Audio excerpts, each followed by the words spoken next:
Seigneur soit avec vous. Et merci de Jésus-Christ selon salut. Gloire à toi, Seigneur. En ce temps-là, le peuple venu auprès de Jean le Baptiste était en attente. Et tous se demandaient en eux-mêmes si Jean n'était pas le Christ. Jean s'adressa alors à tous. « Moi, je vous baptise avec de l'eau, mais il vient, celui qui est plus fort que moi. Je ne suis pas digne de dénouer la courroie de ses sandales. Lui vous baptisera dans l'Esprit Saint et le feu. » Comme tout le peuple se faisait baptiser et qu'après avoir été baptisé lui aussi, Jésus priait, le ciel s'ouvrit. L'Esprit Saint, sous une apparence corporelle, comme une colombe, descendit sur Jésus. Et il y eut une voix venant du ciel. « Toi, tu es mon Fils bien-aimé. En toi, je trouve ma joie. » Acclamons la parole de Dieu. Louange à toi, Seigneur Jésus.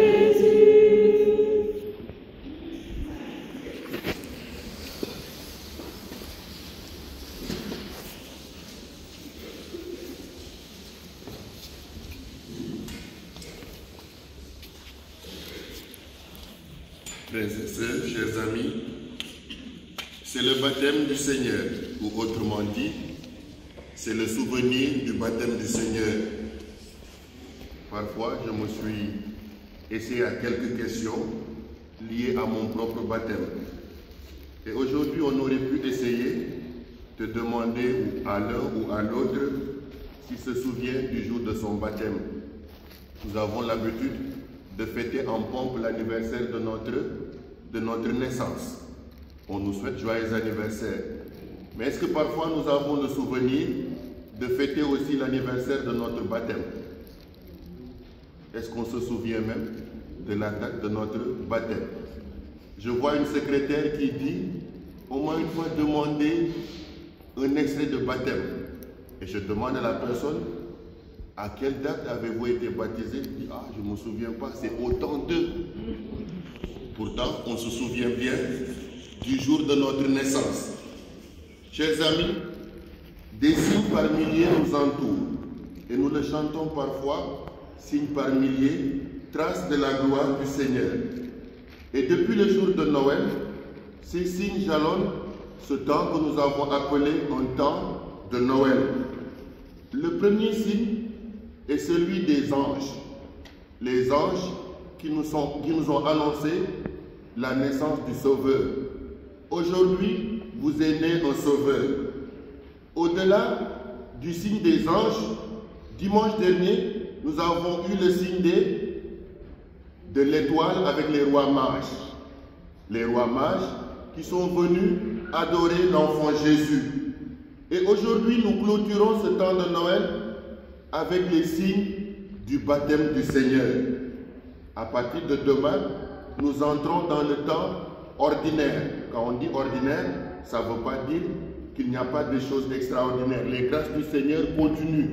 Mais le temps dans lequel nous entrons nous ramène même à un mystère qui est notre espérance et qui nous amène à vivre le temps quotidien, le temps de rentrer encore dans la préparation de Pâques avec le temps de carême. Si ces signes ont jalonné tout ce temps de Noël, les signes par milliers, les signes que nous retrouvons aujourd'hui dans la fête du baptême du Seigneur, nous font rentrer dans ce grand mystère que nous célébrons. Lorsque nous disons baptême, il y a bien un sens. Et aujourd'hui, nous avons la chance d'avoir encore nos amis du caté qui sont avec nous. Quand on dit baptême, pour vous c'est quoi, mes chers enfants, mes chers amis? Baptême. Le baptême du Seigneur, votre baptême. Le baptême signifie quoi en fait? Juste un mot pour dire baptême, pour remplacer baptême. Un synonyme? Renaître, Naissance, moi je m'adresse aux enfants et j'entends que des parents qui parlent. Je demande aux enfants, aux jeunes, il y a des scouts qui sont là, n'est-ce pas? Oui. Vivre, d'accord? Et quoi d'autre? Renouveau. Ça revient, revivre, vivre, renouveau, mais de manière plus simple. Quelqu'un qui ne parle pas de renouveau, quelqu'un qui n'est même pas catholique, qui n'est même pas chrétien, il peut parler aussi du baptême. Initiation, où on sort de l'initiation, Saint Grégoire nous dit, c'est une question de miséricorde de Dieu. Le baptême, une magnificence des dons de Dieu. Et donc, le baptême est un don. Et lorsque nous disons un don, nous nous souvenons que dans le don, nous sommes ceux qui reçoivent. Autrement dit, nous n'avons rien apporté. Nous avons tout reçu. Et puisque nous avons tout reçu, il dit, le baptême est une grâce. Pourquoi le baptême est une grâce? Parce qu'il est même accordé à des coupables. Quand nous venons au baptême, ce n'est pas parce que nous sommes sans faute. Sinon, nous n'aurions pas besoin d'être baptisés. Et donc, comme grâce, cette grâce est accordée à des coupables. Le baptême est aussi une onction, de telle sorte que il arrive parfois qu'on nous dise « Enlevez mon nom de vos extraits de vos registres de baptême ». Oui, on peut certes enlever le nom, on peut raturer le registre de baptême, mais l'onction est indélébile parce qu'il est tracé sur notre front. Et c'est pourquoi le baptême est un sacrement à caractère. Autrement dit, il ne peut être enlevé. On peut raturer nos registres, il n'y a pas de souci. Mais le baptême demeure dans le fond de notre propre être. Au-delà, le baptême est aussi une illumination. Au jour du baptême, le diacre ou le prêtre ou le ministre qui célèbre ce baptême remet aux parents une lumière tirée de la lumière du cierge pascal.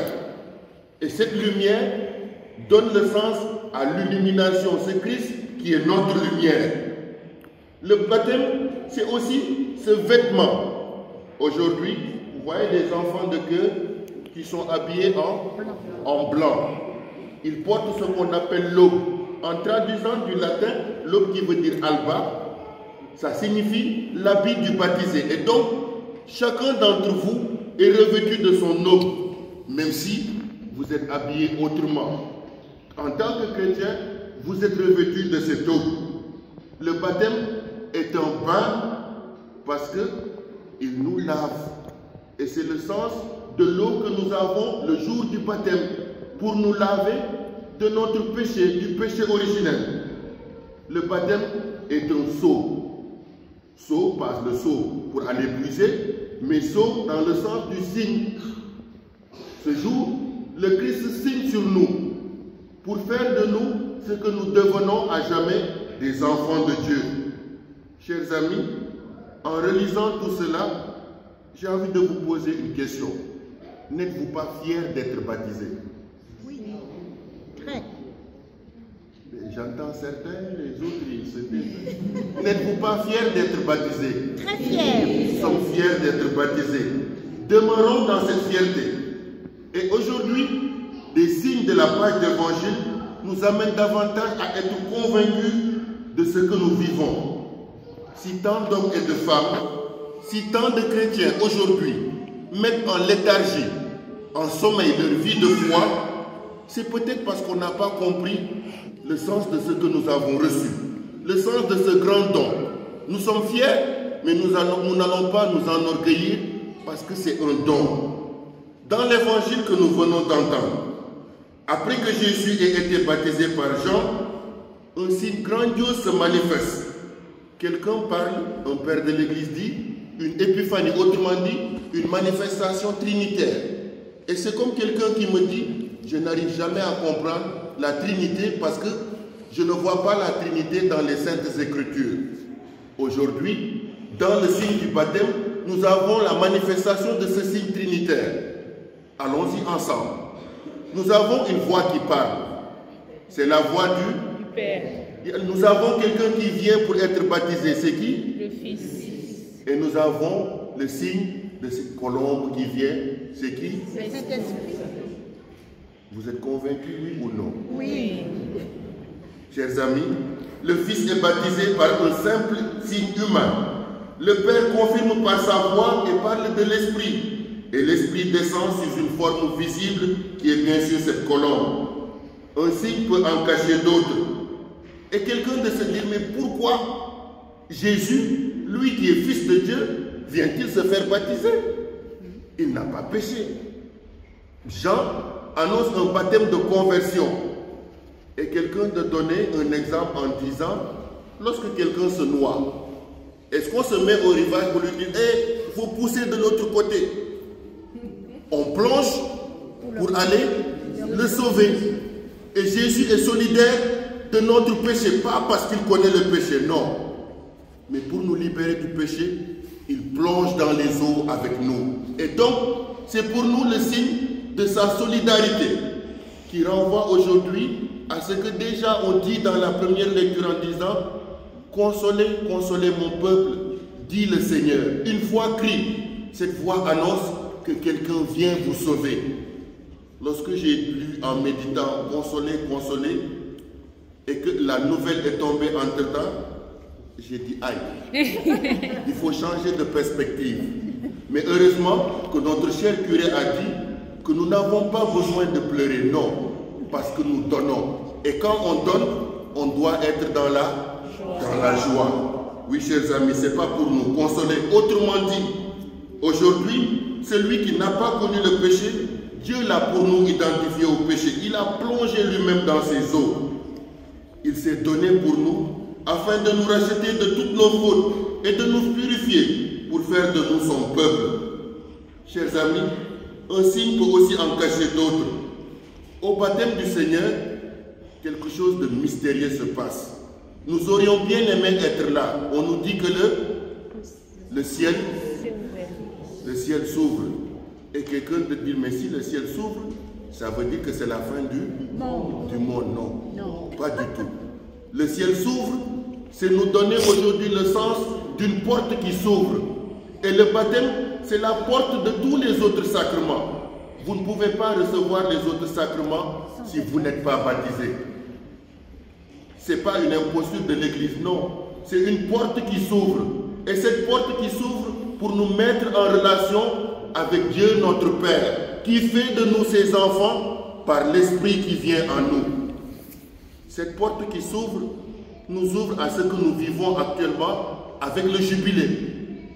Le jubilé, une porte ouverte, une porte sainte. Alors, chers amis, il nous faut accepter de franchir cette porte. C'est la porte de l'espérance. C'est la porte qui nous conduit, bien sûr, à celui qui est venu pour nous donner la vie.